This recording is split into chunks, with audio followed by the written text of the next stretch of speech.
नमस्कार साथियों, स्वागत करता हूँ मैं एक बार फिर से एनएस शिक्षा परिवार में। कैसे हो साथियों? उम्मीद करता हूँ बहुत ही शानदार होंगे। एक नया प्रैक्टिस सेट आपके स्क्रीन पे पहला क्वेश्चन बताने का प्रयास कीजिए, क्योंकि साथियों अब कुछ ही दिन बचे हैं एग्जाम के। जोर लगा देंगे क्योंकि अब की बार जीडी बार।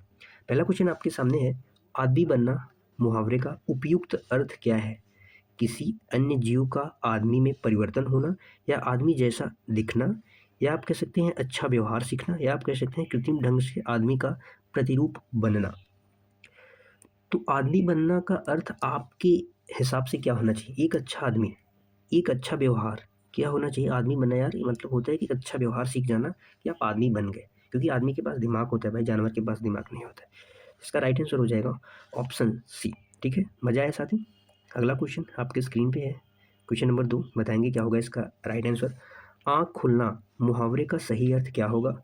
ज्ञान होना, भ्रम में पड़ जाना, आँख किरकिराना, लज्जा दूर होना। आँख खुलना, क्या लज्जा दूर होती है आँख से? भैया आँख खुल गई, लज्जा दूर हो गई। आँख किरकिराती है आँख खुलने से? नहीं भाई, आँख तो नहीं किरकिराती है। क्या होगा साथी? इसका राइट आंसर हो जाएगा ज्ञान होना। आँख खुलना मतलब ज्ञान हो जाना। आपकी आँखें खुल गई यानी आपको ज्ञान हो गया कि सही क्या है, गलत क्या है। आपकी आँखें खुल गई यानी ज्ञान हो गया है। इसी के साथ में अगला क्वेश्चन बताएंगे। क्वेश्चन नंबर 3 है, समास से है। बताएंगे साथी क्या होगा इसका राइट आंसर। राजपुरुष में कौन सा समास है? द्वंद्व समास, कर्मधारय समास, तत्पुरुष समास, द्विगु समास। अगर आपसे पूछ दिया जाए इन द सेंस की समास के कितने भेद होते हैं, तो आप कितने बताएंगे? 6 भेद। समास के साथ ही कितने भेद होते हैं, आप बताएंगे कितने? 6 भेद होते हैं। और जिसमें जो द्वंद्व समास होता है इसमें साथ ही दोनों पद प्रधान होते हैं। दोनों पद, दोनों पद क्या होते हैं? प्रधान। और जहाँ पे दोनों पद प्रधान हो जाए वहाँ पे क्या होता है? द्वंद्व समास होता है। दोनों पद प्रधान होने का मतलब जैसे हमने कहा अन्न और जल। अन्न, अन्न की बात की, फिर उसके बाद जल की बात की। दोनों हमारे लिए ज़रूरी हैं, इसलिए दोनों प्रधान हो गए। तो जहाँ पे दोनों पद प्रधान हो वहाँ पे क्या होता है साथी? द्वंद्व समास होता है। कौन सा समास होता है? द्वंद्व समास। कर्मधारय समास में साथी क्या होता है? कर्मधारय में एक पद विशेषण और एक पद विशेष होगा। विशेषण के बाद एक पद क्या होगा? विशेषण। और क्या होगा? विशेष होगा। तुलना होगी। क्या होगी? तुलना होगी विशेषण और विशेष में। विशेष जो होते हैं वो संज्ञा होते हैं। क्या होते हैं? संज्ञा या सर्वनाम होते हैं। जैसे हमने कहा नील कमल, नील कमल, नीला है जो कमल, नीला है जो कमल की तुलना नील से हो रही है। एक पद क्या है? विशेषण है और एक पद विशेष है। तत्पुरुष समास साथी क्या होता है? ये कारक विभक्ति के साथ आते हैं। जैसे हम राजपुत्र की बात करें तो साथी क्या हो जाएगा? राजा का पुत्र। और जो ये साथी का है ये क्या है? विभक्ति है। और जिसमें विभक्ति चिन्ह आ जाए समास विग्रह करने पे वहाँ पे तत्पुरुष समास होता है। द्विगु समास में पहला पद क्या होता है? संख्यावाची। पहला पद क्या होता है? इसमें संख्या होता है। जैसे चौराहा, तिराहा, चवन्नी, अठन्नी, सब क्या है? द्विगु समास है। मजा आया? अगले क्वेश्चन पे चलते हैं। क्वेश्चन नंबर 4 है आपकी स्क्रीन पे। बताएंगे क्या होगा इसका राइट आंसर।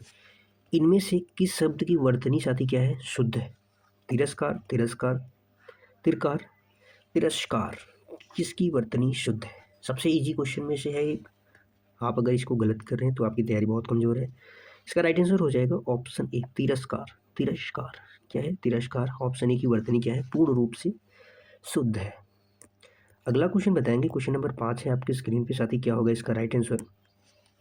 वर्तनी के अनुसार शुद्ध शब्द का आपको चयन करना है। अकार, अतिथि, वधु, कुआं, किसकी वर्तनी यहाँ पे शुद्ध है बताना है।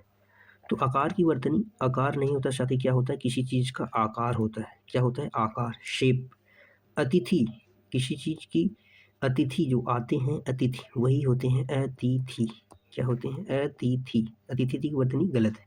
वधु, वधु की वर्तनी पूर्ण रूप से सही है। कुआं, क पे छोटा ऊ रहेगा। कुआं, क पे क्या रहेगा? छोटे ऊ की मात्रा रहेगी। तो कुआं क्या है? इसकी वर्तनी ये शुद्ध है। आप एक बार ध्यान से देख लेंगे। इसके बाद अगला क्वेश्चन है, क्वेश्चन नंबर 6 आपके स्क्रीन पे। क्या होगा इसका राइट आंसर। राजा ने चोर को मृत्यु दंड की सजा दी, वाक्य में क्या त्रुटि है? आपको बताना है साथी, वाक्य में क्या त्रुटि है? सजा दी, मृत्यु दंड, चोर को, राजा ने। तो आप यहाँ पे देखेंगे साथी, एक चीज आप यहाँ पे देखेंगे, मृत्यु दंड अपने आप में ही सजा है। मृत्यु दंड यहाँ पे अपने आप, जैसे राजा ने चोर को मृत्यु दंड दिया, यहाँ पे दंड की बात ऑलरेडी कर दी है, तो यहाँ पे सजा नहीं आना चाहिए था डेफिनेटली। तो इसका राइट आंसर हो जाएगा ऑप्शन ए, क्या हो जाएगा? Option A. 2 शब्द एक बार प्रयुक्त हो गया। अगला क्वेश्चन बताएंगे, क्वेश्चन नंबर 7 है आपके स्क्रीन पे, क्या होगा इसका राइट आंसर? अगला क्वेश्चन आपके स्क्रीन पे क्या कह रहा है? क्वेश्चन नंबर 7, तिमिर शब्द का विलोम कौन सा होगा? तिमिर शब्द का विलोम होगा प्रकाश्य, आभास, ज्योतिर्मय, आलोक। क्या होगा साथी? बताएंगे। अब आपको यहाँ पे बताना है तिमिर। तिमिर का अर्थ क्या होता है? अंधेरा जिसे कहते हैं, अंधकार या अंधेरा, अंधकार कहते हैं या अंधेरा कहते हैं। तो इसका विलोम क्या होगा? प्रकाश होगा। क्या होगा? प्रकाश या रोशनी होगा। लेकिन यहाँ पे जब प्रकाश नहीं दिया तो प्रकाश का जो समानार्थी होता है उसे क्या कहते हैं? आलोक। क्या कहते हैं? आलोक। आलोक जो क्या है? प्रकाश की पर्यायवाची है। तो ऑप्शन में अंधकार का विलोम क्या होगा? प्रकाश। प्रकाश नहीं है तो प्रकाश की जगह पे क्या हो जाएगा? आलोक हो जाएगा। ठीक है साथी, न प्रकाश ये होगा न आभास, तो हो ही नहीं रहा है भाई यहाँ पे किसी का। आभास यानी एक प्रकार से झलक या संकेत होता है जो, और ज्योतिर्मय जिसका अर्थ क्या होता है? चमकदार। ज्योतिर्मय ने चमकना, ये भी नहीं होगा। तो इसका राइट आंसर ऑप्शन डी। अगला क्वेश्चन, क्वेश्चन नंबर 8 है साथी, संयोग। संयोग, संयोग का आपको साथी क्या बताना है? विलोम बताना है, कौन सा होगा? दुर्योग, वियोग, कुयोग, सहयोग। सहयोग क्या होता है? सहयोग का विलोम अगर आपसे पूछा जाए तो असहयोग। एक लोग सहयोग कर रहे हैं, एक और आप असहयोग कर रहे हैं। उसके बाद कुयोग। कुयोग क्या होता है? ये साथी अशुभ अवसर के लिए प्रयुक्त होता है कुयोग। इसका राइट आंसर क्या हो जाएगा साथी? वियोग। संयोग का होता है अर्थ, आप ऐसा समझेंगे, मिलना, मिलना या मिलन। वियोग का मतलब होता है बिछड़ना या अलग होना, अलग होना। इसलिए इसका राइट आंसर हो जाएगा ऑप्शन बी। अगला क्वेश्चन बताएंगे, क्वेश्चन नंबर 9 है आपके स्क्रीन पे, क्या होगा इसका राइट आंसर? यहाँ पे बताना है साथी, सूर्य का पर्यायवाची है, प्रकाश है, तेज है, भास्कर है, मार्तंड है। क्या है सूर्य का पर्यायवाची शब्द? बताएंगे साथी क्या है सूर्य का पर्यायवाची शब्द? अगर हम सूर्य के पर्यायवाची शब्द की बात करें तो कुछ पर्यायवाची शब्द जैसे हम लिखेंगे दिनकर, दिनकर लिख लेंगे, दिवाकर, नोट डाउन करेंगे साथी। दिनकर भी है, दिवाकर भी है, भानु, भास्कर,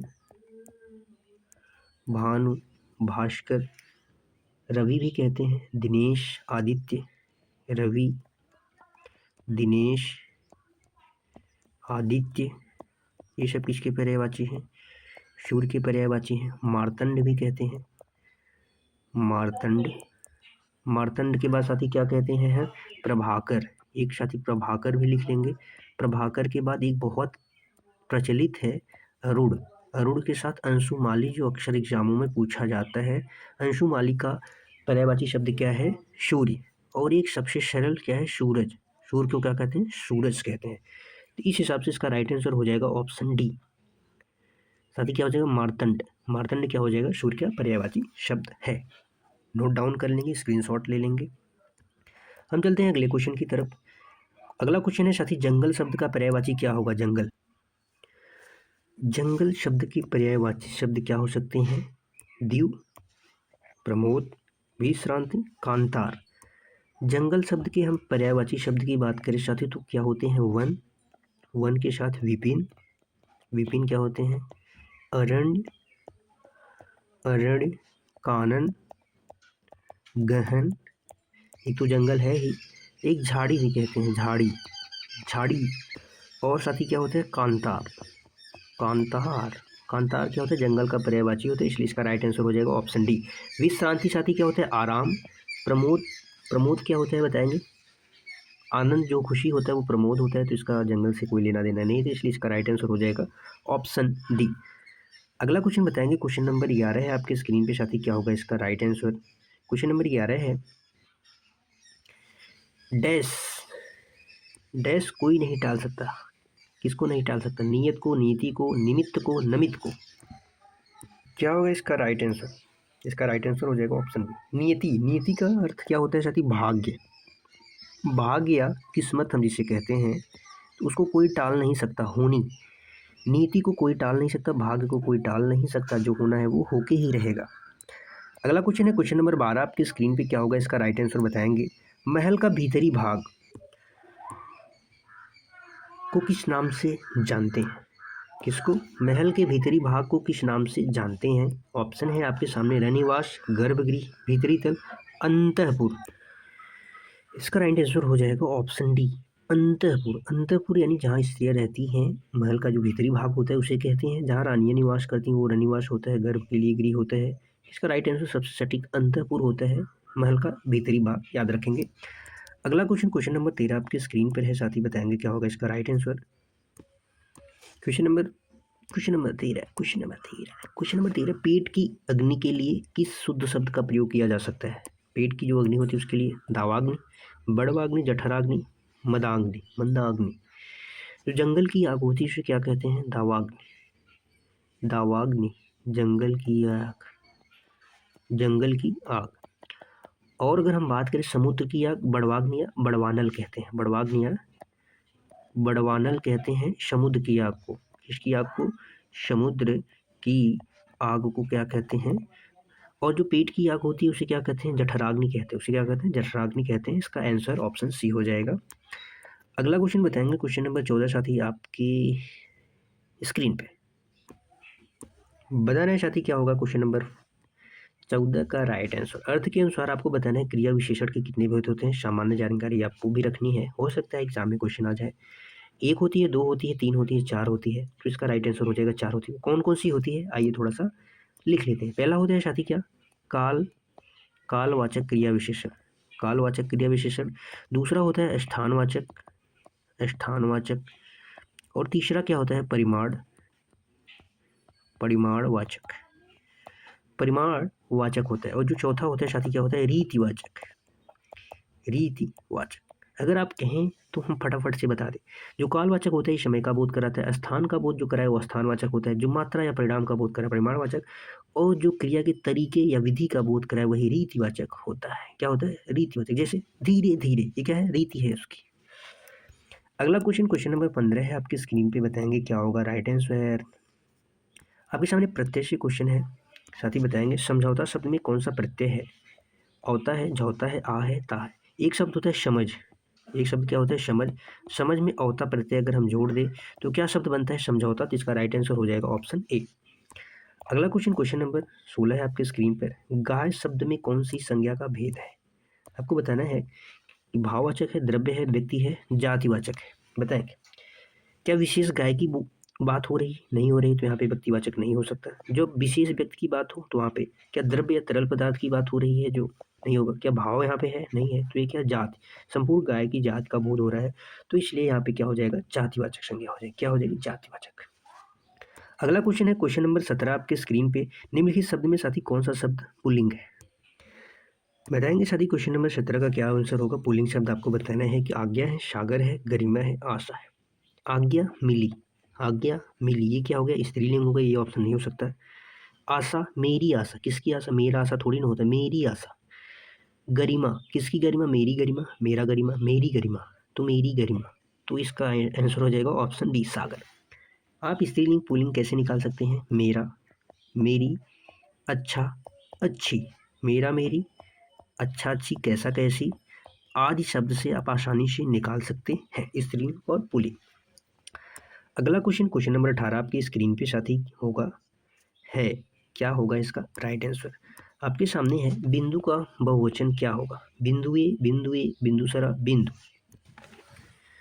बताएंगे साथी क्या होगा इसका राइट आंसर। हम बात करेंगे कुछ शब्द ऐसे जो एक वचन और बहुवचन में समान होते हैं। जैसे बिंदु का क्या होगा? बिंदु ही होगा। एक वचन और बहुवचन में दोनों में समान होते हैं। जैसे हाथी हो गया, हाथी एक वचन बहुवचन दोनों में समान होते हैं। घर हो गया, फल हो गया साथी, पेड़ हो गया, आदमी कह सकते हैं, आदमी।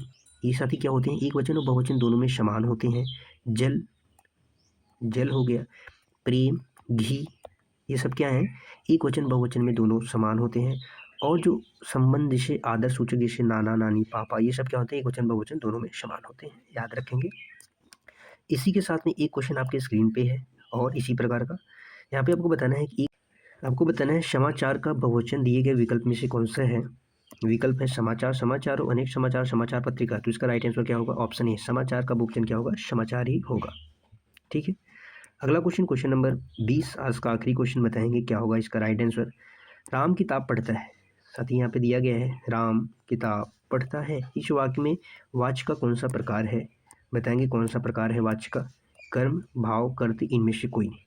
वाच्य के कितने प्रकार होते हैं अगर आपसे पूछा जाए तो सामान्यतः 3 आप याद रखेंगे, जिसमें पहला होता है कर्तृ, दूसरा क्या होता है कर्म, तीसरा क्या होता है भाववाच्य।